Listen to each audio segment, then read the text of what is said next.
Alright, welcome to our YouTube channel and don't forget to subscribe. Alright, so for this now, the internal rate of return. This is also a technique under what? The discounted cash flow. Alright, this makes use of the principle whereby what the NPV is equal to what? Zero. We are looking for the rate at which the NPV is equal to what? Zero. So like I said, when we did the NPV the other time, we were working with just a specific rate. Some people might be given a rate in the question, which we use to get our what? Discounted factor. So if that rate, if we get a value that's positive, then we accept, and if we get a value where the present some of the present value is negative, we reject. So for the same things happen. But when the NPV is equal to zero, it means that what your present value, the sum of the present value, the summation of the present value is equal to what your initial what investment. So decision you accept if your IRR is greater than K, and you reject if IRR is also less than K, where K is what? The cost of capital. So the main concept behind this is that if you have a rate whereby at the end of the day you are not going to meet up your capital, you reject. And if you are going to meet up with the capital, having profits, what? Accept that concept. So this is the interpolation formulas. This is the interpolation formula that we use to determine what the internal rate. This L represents what? The lower rate. H represents the higher rate. NL the MPV of the lower rates, NH. So when we're going to a question, we're going to be able to figure out what this means and how to use this. So we just have to, the concept behind this is for you to what? Assume a rate. So for this IRR, before we calculate, we're assuming a rate, and so as the rate we're going to be assuming in most situations is going to be what? 2/3, that is 2/3 of what? The ARR. So if you don't understand what the ARR is, you can scroll back to the ARR video. We explain the concept of ARR, how to calculate what the accounting rate of return. So when we did the average profit over the average investment times 100%. So get that concept. After getting that concept, that's what we're going to be using. So once you get the 2/3 of the ARR, that's going to be the starting point in solving. So let me place an example here, then we move from there. Alright, so an example on the internal rate of return. We have to find the internal rate of return on a project and state if it should be accepted if the investor requires what? 20% what? Return. So this is a question. You're given the time duration and the cash flow. So this is like investments, your 4,000 money you put in, and this the values you receive, that is money you get along the line after a particular year. And I told you this is the formula for finding our IRR. So we need what? A lower rate and what? A higher rate, which is our age. So how do we know which is going to be the lower rate and which is going to be the higher rate, like at the commencement of solving this? So we'll make use of what? Our ARR. We tell what the first rate we use is always what? 2/3 of what? The ARR. And how do you calculate the ARR? The average profit. So what's the average profit? Yeah, how do you get the average profit? You can sum all the inflows. By the time we sum this all together, we're going to be having 5,000. And by the time we sum all the received, that is the cash inflow. So this profit, like I said all the time, profit is what? Your inflow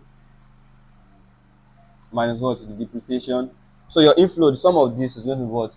5,625 minus what? Depreciation, which is the initial investment, minus what? 4,000, which is going to give me what? 1,625. So this number of years, average profit now is going to be what? Profit over what? Over the number of years. So which is 1,625 over what? 4. So when I do my 1,625 over 4 on calculator, I'm going to get my average profit to be equal to what? 400 and what? 9 naira. So do you get that concept of the average profit? So for the average investment, like I said the other time, it is given as what? Your initial investment plus scrap value over what? 2. So is there scrap value here? No scrap value. So the initial investment is what? 4,000. So average investment here is going to be 4,000 plus 0 over 2, which is what? 2,000 naira. Our ARR for this is going to be what? Our 409 over 2,000 times 100%, which is the formula for your average profit over average investment. times 100%. So the ARR from this 409 divided by 2000 is going to give me 20%. So I can say my ARR is what? 20 what percent, taking approximately 20%. So taking ARR as 20%. So the first rate we are going to be choosing here is going to be what? 2/3 of 20% and 2/3 of 20. That's going to give me what? 13%, or I can round that up to 14%. So the first rate,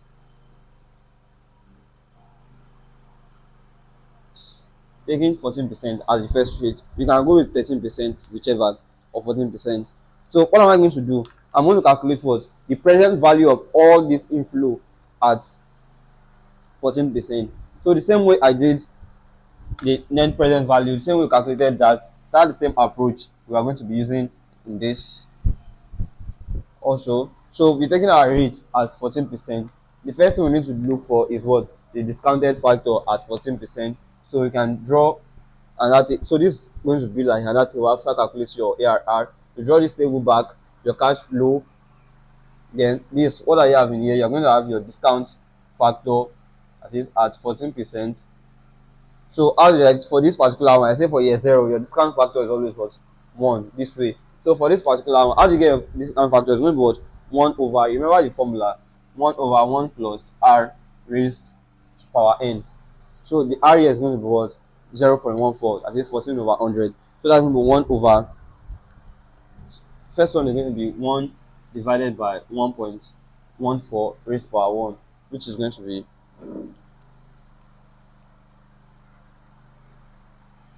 0.8772. You can leave it to 3 decimal. For this is going to be 1.14 raised to power 2, which is going to be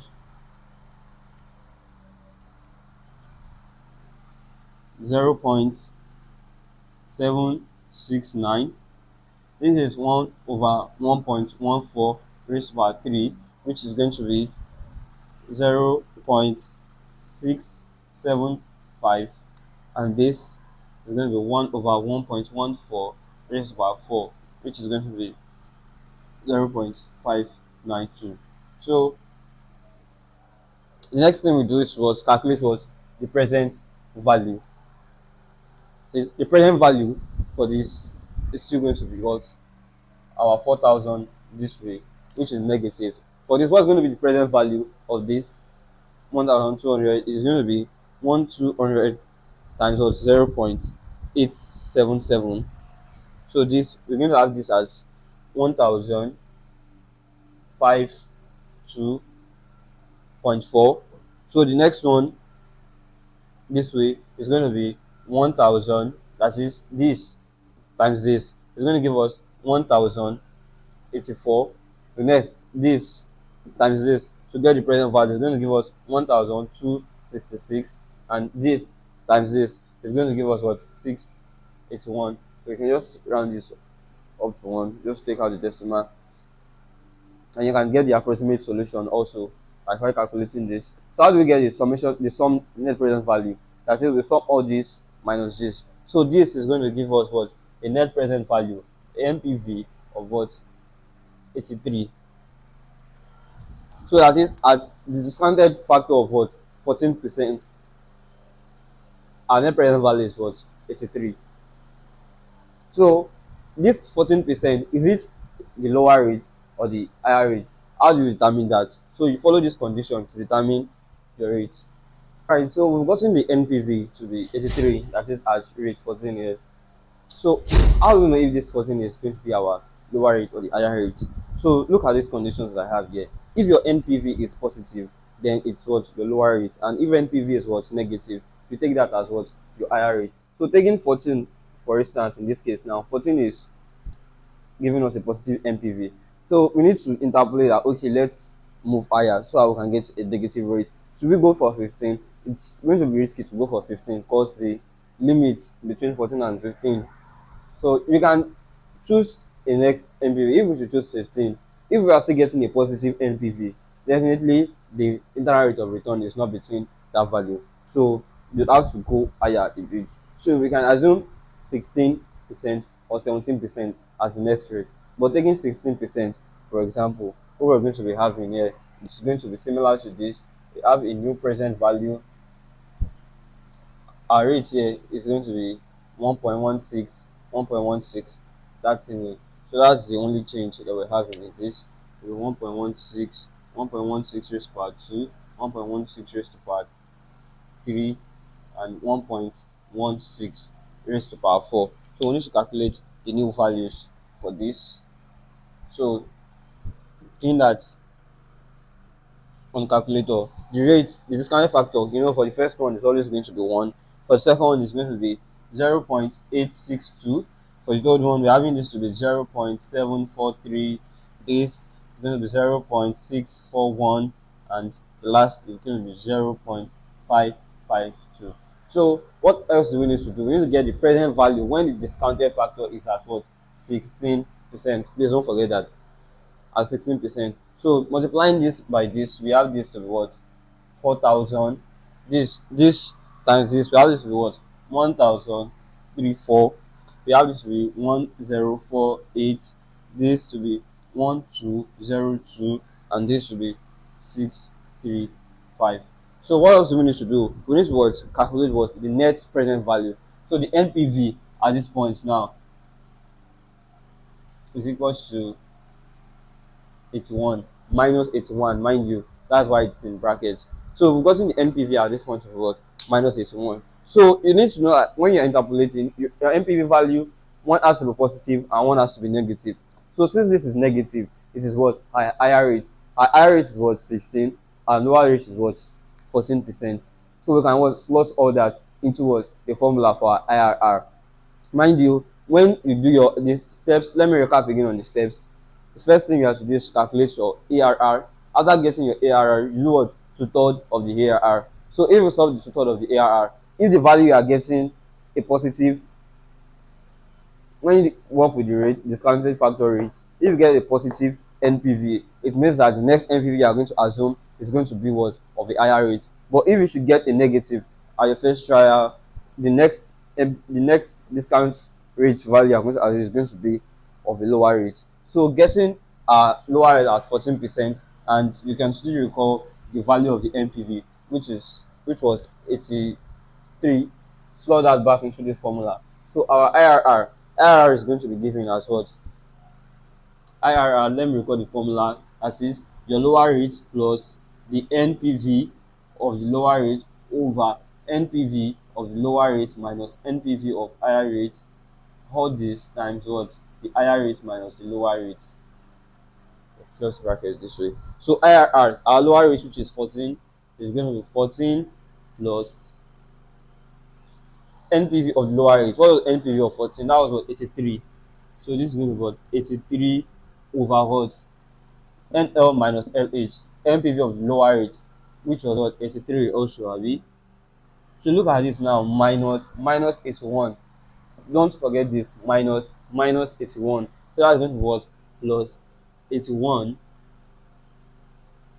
times the higher rate. What your higher rate? 16 minus 14. So by the time you solve all this in calculator, you're having this 14 plus 0.506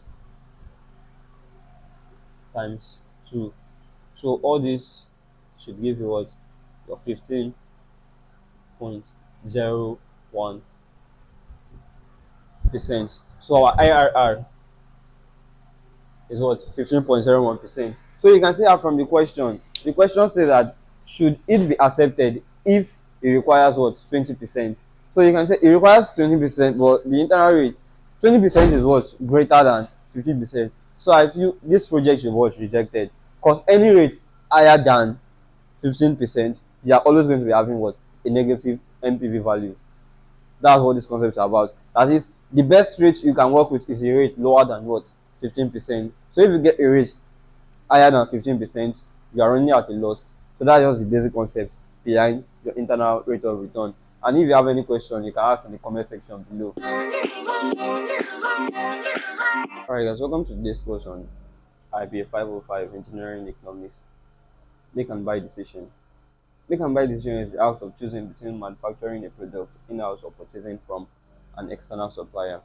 So, as an investor or as a manager, if you are into a production phase and you want to decide probably to produce your goods yourself or to buy from out or to buy from an external supplier, like there are some decisions which you have to also go through before you can do that. And this is the format in which decision process follow. This the quotation, the supplier's quotation. That is, if someone is willing to supply, probably you need a boat, you can produce it in your firm, you can decide to buy outside. If somebody is willing to supply for a particular amount, let's take the amount as this. This is showing the cost of what it's going to take you to manufacture the boats, like in your industry. That is the material cost, the labor cost, the expenses you're going to put, your fixed and variable overhead. By the time you calculate all that, you're going to have the total. Then you calculate your supplier's quotation also. You get the total. So you're going to check which is going to pay you. Like for example, now if A is greater than B, let's take A as the supplier's quotation. That is, if the supplier is supplying, let's say for 1,000 naira, and it's going to cost you 900 naira to manufacture it in your company, it's going to be sensible and advisable for you to go for what 900, because it's going to save you more cost. And if this was to cost you 900, that is the supplier quotation is 900 and yours is 1009, it's going to be sensible and reasonable for you to go for it at the suppliers. And in a situation whereby you have the two to be equal, probably the supplier is supplying for 1,000 naira and you, it's going to take you 1,000 naira to what produces. So you have to what consider what qualitative factors. And what are the qualitative factors? Qualitative factor includes okay, are you manufactured by law to produce the goods, or it's not your area of specialty? Do you have the required technical know-how? That is, you have people in your organization that can manufacture the goods to specific standards. So you have to check the quality, that which is of a better quality, then you make your decision. That's basically all. So we're going to be taking an example on that now. All right, so we're going to be solving an example on the make and buy decision now. So the example goes thus: Matt's company, in which manufacture parts M6 boats for use in its production cycle, has the following cost per unit production of 25,000 units. So we're given the cost for the direct material, direct labor, manufacturing overhead. So it's like literally we're spending 49 per boat for the 25,000. That's like 40, but we can't just go with that literally based on there are some factors also that we're going to consider like before calculation. So it has been established that two-thirds of the overhead is fixed. So you see that we add our manufacturing overhead. The question, you can say Matt is a manufacturer. It's to manufacture 25 pieces, 25,000 pieces of M6 boats. And also, from the question, we also have ABK company, which are into the manufacturing of boats. They want to supply mats, and the cost for supplying mats said it's going to be 45 naira per unit. So if we have to do the quotation for the supply, it's going to be 45,000 times 45 times the 25,000, which is going to give us 1,125,000. So this 00 is indicating the thousands. Where is it? So that is the cost. That if I don't want to manufacture, if Matt don't want to manufacture at all, it's going to cost them this to buy it from ABK. So before we consider, probably we should buy this boat from Matt. Probably we should buy the boat from ABK. Would need to calculate the estimate cost of what's going to take us to manufacture it. Then we compare. Am I running at a profit or at a deficit before I was make and buy decision? Before I make my make or buy decision. So this, based on the format I gave earlier, the cost from the question that is going to direct material production is 5 naira. So for the 25,000, this is going to be 5 times 25,000. So calculating this, we're going to be having 125,000. For the direct labor, we said 20 naira is going to direct labor. For the entire piece is going to be 25,000 times this, which is what 500,000. So from the question, we're given what manufacturing overhead, but this is what variable overhead. So one thing we need to know about cost is that our total overhead is your fixed cost plus variable cost. So let me briefly explain the concept of the fixed and variable cost. At least fixed cost, there are some costs that are fixed, some costs are variable. So variable moves along with what you are producing, and it goes into the production of what we are producing a boat here. So the variable cost is associated with the production of both. But for the fixed cost, it is not associated directly to the production of both. Let's take, for example, you are producing boats, you are producing spanner and other stuffs. The fixed cost is fixed for all the production. So in the question, we're given that it has been established that total of the overhead, that is total of the 24 naira that we're given in the question, goes is fixed.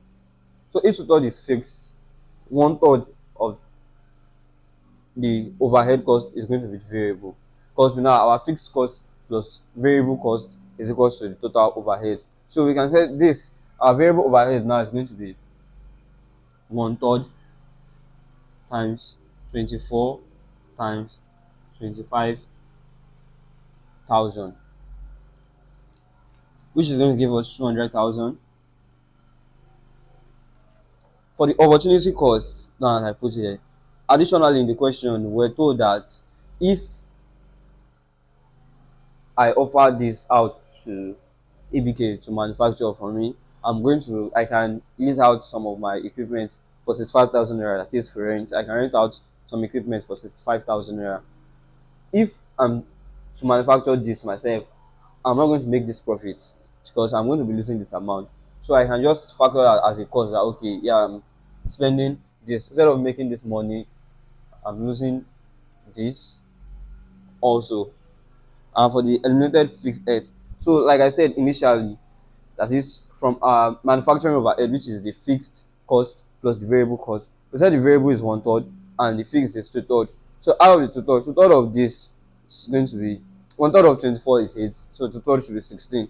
Out of that 16 that is fixed, we're told particularly that 6 naira is applied to the production of both. So taking that 6, this is about 6 times what?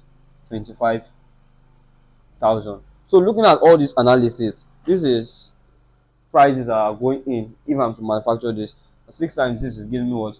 My 150,000. So looking at all this is what it's going to cost me if I decide to manufacture this, and this is what it's going to cost me if I decide to get this from a supplier ABK. So the total of this is going to give me what? 1125.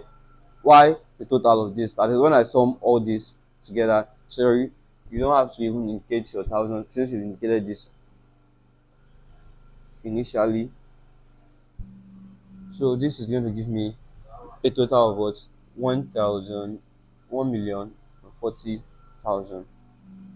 So if you should look at this now, eventually, like initially when we saw the production price was like 49 to 45, if you have to go with that, you'll make a wrong decision. So by the time you consider all factors that are in play, you can say I'm manufacturing this at this this particular one is lesser. So it's going to be advisable you do what? Manufacture this at max instead of you going to ABK to supply. So you need to take note of this, your variable head. Remember the concept of your total overhead cost is equal to what? Your fixed overhead plus what? Your variable cost. And make sure you take note of every details that are in questions before you conclude. Thank you.